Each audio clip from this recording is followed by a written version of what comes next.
I caught my entitled sister locking lips with my boyfriend just a week before her nuptials. I informed her fiancé, assuming he brushed it off, but at the wedding, he left everyone stunned. As a 28-year-old woman, I found myself entangled in a distressing situation involving my 26-year-old sister and my 29-year-old partner. With her wedding day fast approaching, I started noticing that her interactions with my boyfriend were becoming increasingly odd. At first, it was nothing too blatant, just minor, subtle gestures that left me uneasy. It began with seemingly harmless remarks, where my sister would frequently exclaim, "Wow, you're hilarious," in response to my boyfriend's jokes, even when they weren't particularly amusing.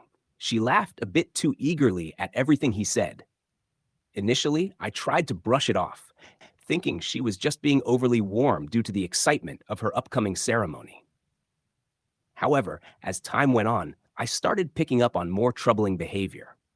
She found excuses to touch him casually, placing a hand on his arm during conversations or lightly nudging him as she walked past. These actions were subtle but unmistakable. I also caught her gaze lingering on him a bit too long when he wasn't looking, which sent an unsettling churn through my stomach. One evening, after a family dinner where my sister had been particularly flirtatious, I decided to bring it up with my boyfriend. Turning to him, I asked, "Did you notice the way Sarah was acting tonight?" He looked at me, puzzled. "What do you mean?" I then laid out everything I had observed: the excessive laughter, the unnecessary touches, the lingering stares. He listened intently, but after a brief pause, merely shrugged and said, "I think you're reading too much into it. She's probably just excited about the wedding. It's harmless." Despite his reassurances, I couldn't shake the feeling that something was amiss. The situation didn't feel harmless at all. So I decided to be more observant, hoping I was simply overreacting and my concerns were unfounded. However, the following weeks were tense. Whenever my sister was around, I found myself constantly on high alert, scrutinizing her every move. It became increasingly clear that she was always angling to be near my boyfriend. She would deliberately sit next to him whenever possible and continuously found excuses to ask for his help with wedding-related tasks, even when I was standing right there. One afternoon, during a family barbecue at my parents' house, I excused myself to use the bathroom.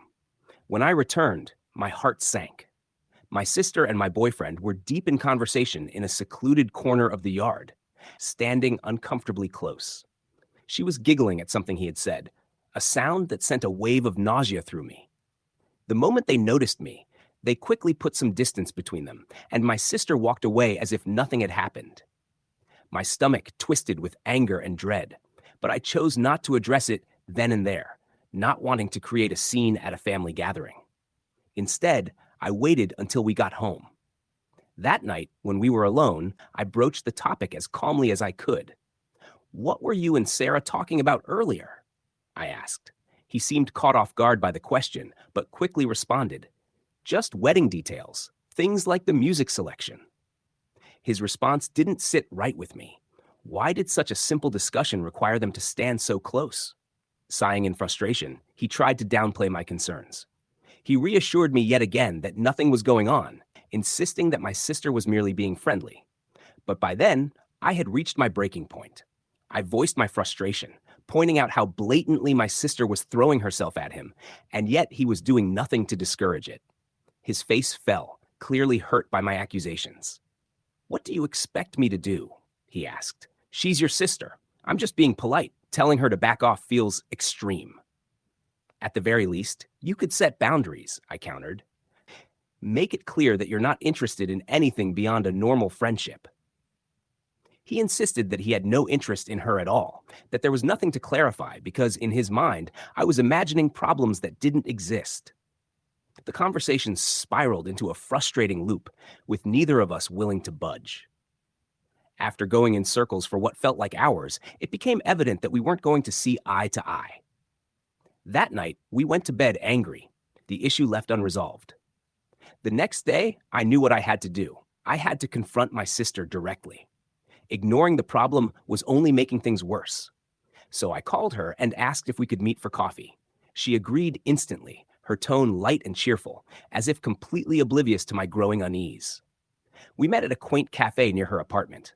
As we sat down, my hands trembled slightly as I stirred my coffee.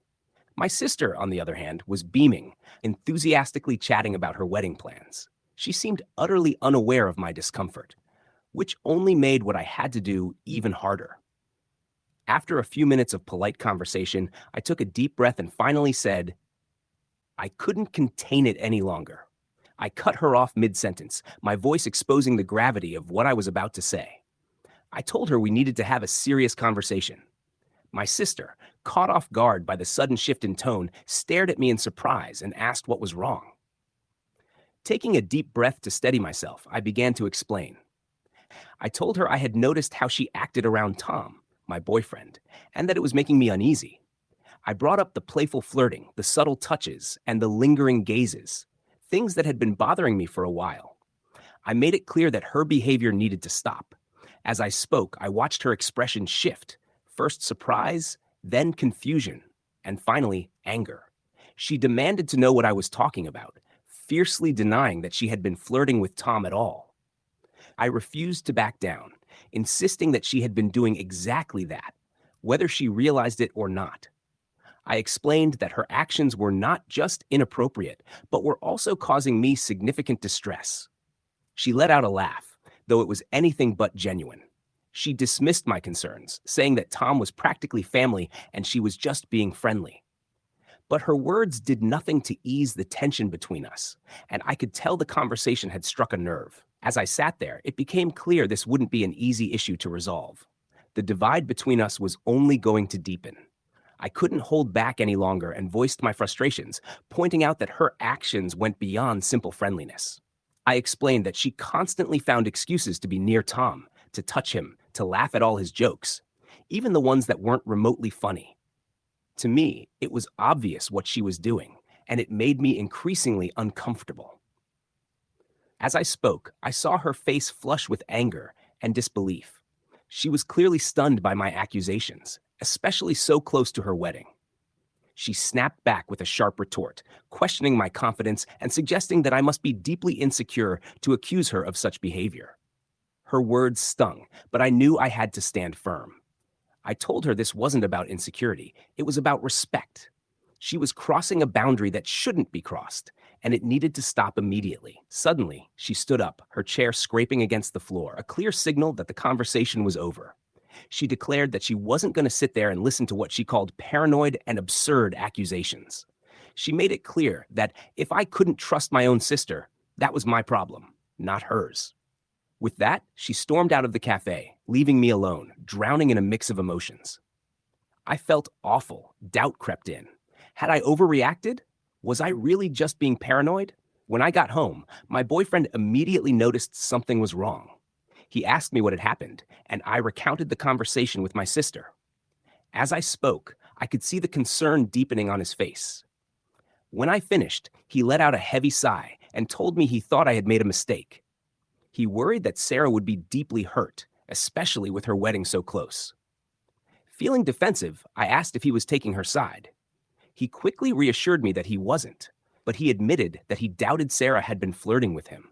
Even if she had, which he found unlikely, he believed confronting her so directly wasn't the best way to handle the situation. His words left me even more conflicted, unsure whether I had done the right thing. As tears welled in my eyes, I couldn't help but ask, so what was I supposed to do? Just ignore it? The frustration and pain were clear in my voice. Sensing my distress, my boyfriend walked over and wrapped his arms around me.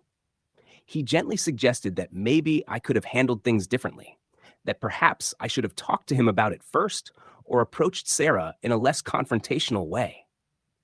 He worried that, after how things had unfolded, Sarah was now upset with both of us, casting a shadow over her wedding and making everything incredibly awkward.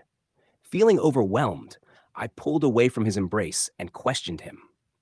So, this is all my fault? I needed to know if he truly believed I was to blame. He sighed, struggling to find the right words. He assured me that he wasn't placing all the blame on me, but he did think I had let my emotions take over. We argued for a while, but it became clear we weren't going to see eye to eye. There was a disconnect between our perspectives, and neither of us seemed willing to fully understand the other's point of view. Eventually, he decided to go to bed, leaving me alone with my swirling thoughts and uncertainties. The following days were filled with tension. My sister had completely stopped speaking to me, creating a painful rift between us. My parents, noticing Sarah's distress, called to ask what had happened. I tried to explain, but I could tell from their responses that they, too, thought I had overreacted. As the wedding day approached, I felt more uncertain than ever. I was supposed to be a bridesmaid, a role that now felt like a burden. I wasn't even sure if Sarah still wanted me to be part of her big day. My boyfriend, however, was still invited, and he suggested we both go to show that there were no hard feelings. But the thought of standing there, watching my sister walk down the aisle, knowing how angry and hurt she was, made me feel physically sick. The entire situation had become a tangled mess, and I had no idea how to unravel it without causing even more pain.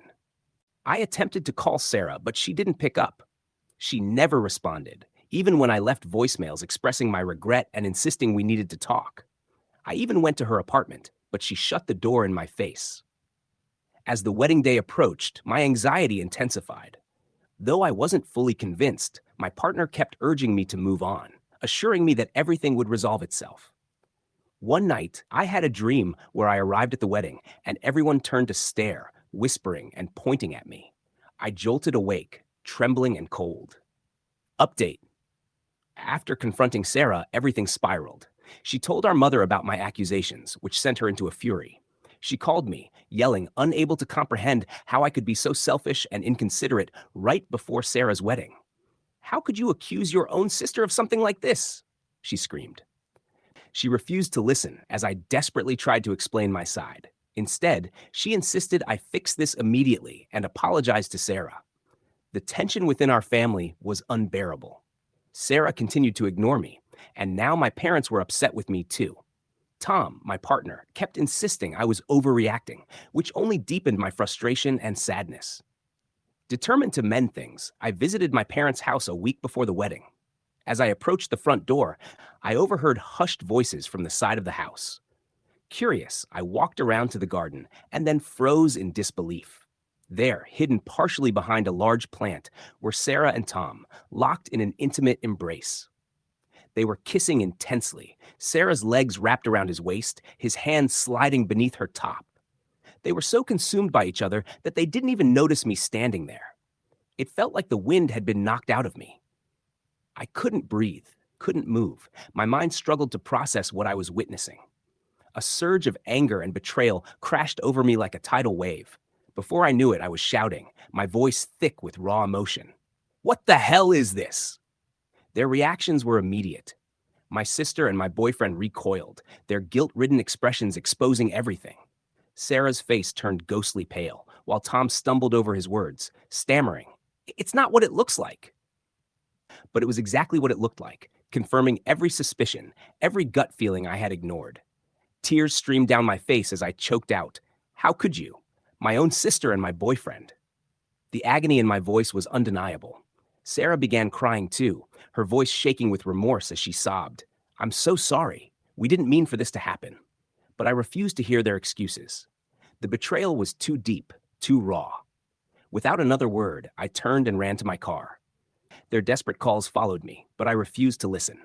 I drove away, my mind reeling with shock and pain. As I sped down the road, my phone wouldn't stop ringing. First Tom, then Sarah, then my mother. I ignored every single call. The pain was suffocating, too overwhelming to bear. When I finally got home, I felt hollow. Moving on autopilot, I packed a bag with a few essentials. I couldn't stay here, not after this. I sent Tom a final text. "We're done. Don't contact me again." Then I switched off my phone and walked out the door. Now, I'm sitting in a hotel room in a nearby city, uncertain of what comes next. With the wedding only days away, I know one thing for sure. I won't be there. My relationship is destroyed, and the bond I once had with my sister may never be repaired. My entire world has been shattered. Everyone made me feel like I was imagining things, like I was being paranoid. But in the end, I was right all along. The weight of that realization is crushing, making me question whether I'll ever be able to trust anyone again. So, Reddit. Any advice on how to move forward? Update. After the devastating shock of discovering Sarah and Tom together, I spent days in a daze, struggling to process everything. My phone buzzed nonstop with messages and missed calls from them and my parents, but I couldn't bring myself to respond. I was drowning in heartbreak. But eventually, I realized there was one person who deserved to know the truth: Mark, Sarah's fiancé. And with a heavy heart, I made the painful decision to call him. I could detect the uncertainty in his tone as he inquired about what was happening, mentioning that Sarah had been in a dreadful state, claiming that I had vanished and wasn't replying to anyone. Taking a deep breath, I started explaining everything to him. I shared the doubts I had initially felt, how everyone, including Tom and Sarah, had dismissed my worries, and then I vividly described the scene I had witnessed in my parents' garden. Mark listened in silence, refraining from interrupting, only occasionally making a faint sound to assure me he was still on the line, absorbing every word. When I finally finished, there was a long, weighted pause. Then, in a composed and deliberate tone, Mark simply thanked me for confiding in him, adding that he needed time to process everything. With that, he ended the call. Afterward, I sat there, staring blankly at my phone, wondering what Mark would do now that he knew the truth. As the wedding day drew near, I heard nothing more from him or the rest of my family. Sarah had stopped trying to reach me, and I began to suspect that she had somehow convinced Mark to forgive her. The idea that she might evade the repercussions of her actions, that she could still have her perfect wedding while my life lay in ruins, made me physically sick. I realized there was no way I could attend. The thought of watching Sarah walk down the aisle, fully aware of what she had done, was unbearable. Instead, I resolved to spend that day alone, focusing on how to rebuild my life in the aftermath of such a profound betrayal. On the evening of the wedding, I received an unexpected call from my cousin Emma. There was a distinct mix of excitement and urgency in her hushed voice as she exclaimed, "Oh my God, you won't believe what just happened." Feeling both confused and intrigued, I asked her to elaborate. Without hesitation, Emma launched into her account of the events. She explained that at first, everything had seemed normal. Sarah looked breathtaking in her wedding gown, and Mark stood at the altar, seemingly ready for the ceremony to begin. But when it came time for the vows, Mark unexpectedly stepped forward and announced that he had something to say. My heart pounded as I listened to Emma describe the scene. Mark, standing before everyone, declared that he couldn't go through with the wedding. He told the guests he could not marry someone who had deceived her own sister and shattered her life by getting involved with her boyfriend. Emma continued, detailing how Sarah had turned ghostly pale at Mark's words. Then, to everyone's shock, Mark turned to my parents and apologized, telling them they deserved to know the real reason I had distanced myself from the family. Emma recounted how Sarah had burst into tears. My parents had been left bewildered, and the guests had begun whispering among themselves, struggling to piece things together. Mark then walked out of the church, leaving Sarah sobbing at the altar. It was like something straight out of a movie, Emma told me, her voice still laced with disbelief. Everyone is in shock. Your parents are trying to get the full story from Sarah, but she's an emotional wreck. As I sat there, taking in everything Emma had just told me, a storm of emotions swirled within me. On one hand, there was a deep sense of validation, knowing that the truth had finally surfaced. But on the other, I couldn't ignore the sorrow I felt for the turmoil that had now engulfed my family. Sensing my silence, Emma gently asked, "Are you okay?" I'm not sure," I admitted honestly. I never wanted things to unravel this way. After a bit more conversation, I ended the call and sat quietly, trying to make sense of everything. The truth was now out, but at what cost? My friendship with Sarah was destroyed, my relationship with Tom was over, and now my entire family was in disarray. I came to understand that while the truth had been laid bare, it did not instantly repair everything. Healing and rebuilding trust would be a long and difficult journey. Yet, for the first time since this nightmare began, I felt a sliver of relief. At least now, I could move forward without the weight of unspoken truths holding me back. As for what comes next, I don't know. I realize I will eventually have to confront my family, but for now, I am taking things one day at a time. If nothing else, this ordeal has reinforced the importance of trusting my instincts and standing up for myself, even when others doubt me. To everyone who supported me through this journey, thank you. Your words of encouragement meant more than you could ever imagine. And to anyone facing a similar situation, trust your intuition. Don't let anyone manipulate you into doubting your own reality. Thank you for watching. If you haven't subscribed yet, please do so and hit the notification bell to stay updated with more shocking real-life stories happening around you.